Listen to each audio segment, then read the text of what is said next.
welcome again sa aking YouTube channel and then sa aking Facebook page. Ito po, ipapasilip ko po sa inyo ha. Isuzu Elf and then N-Series na tinatawag and then NPR. Ito po, ang makina po nito is 4JJ1. Siyempre, meron na naman kakaiba sa truck na ito. Siyempre, mamimili tayo na medyo kakaiba ha, para medyo bago sa paningin ha. Ito, at lalapitan natin, pasisilip po sa inyo yung details na nakalagay sa kanyang salamin po sa harapan. Ayan po, NPR 4JJ1, 16 feet. And then, syempre, yung kakaiba sa truck nito, papasilip ko rin po sa inyo. Ayan ha. Isuzu emblem, side mirror, naka-chrome.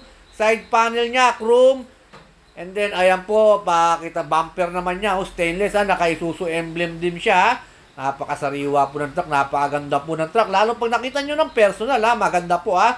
Ayan po ang kabuuan ng truck. And then, siyempre, titignan po natin, nakamags pa po yung kanyang harapang gulong. Ayan, nakamags ha. Ito naman po yung kanyang yung kanyang kakaiba. And then, para makita po ninyo yung sinasabi ko na kakaiba ha. Ayan po, napaganda po ng body. Ikutin natin, paikot po yan para po masilip ko po sa inyo.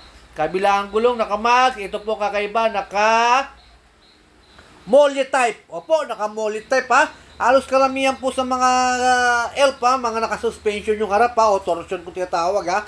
Ito po, naka-molly, original molly from Japan. And higit sa lahat, brake drum, naka-brake drum po yan ha. Hindi po disc brake ha, brake drum. Bihira po ang naka-brake drum sa mga 4JJ1 na mga Elf ha. And then, syempre, naka-molly, original molly, and then naka-brake drum. Halos karamihan at yung mga nakabili ng truck nito, karamihan dyan, mga suspension ng harap, tsaka disc brake. Pero ito, harap likod, molly po ha. At gulong nito, naka-brake drum din. Ayan po yung pangilalim. As is pa po ha. As is. And then, ito lang muna ang aking papasilip po sa inyo ha. Hindi ko lang mapapakita yung loob, nakalock. At hindi tayo gano'ng nakapagsabi sa dealer na i-video natin ha. Malinis na malinis po yung kanyang body oh. Walang damage. Kung may damage man, kaunting-kaunti lang, madali lang ayusin ha. Ang fuel tank ito, as is condition pa ha. Ayan oh.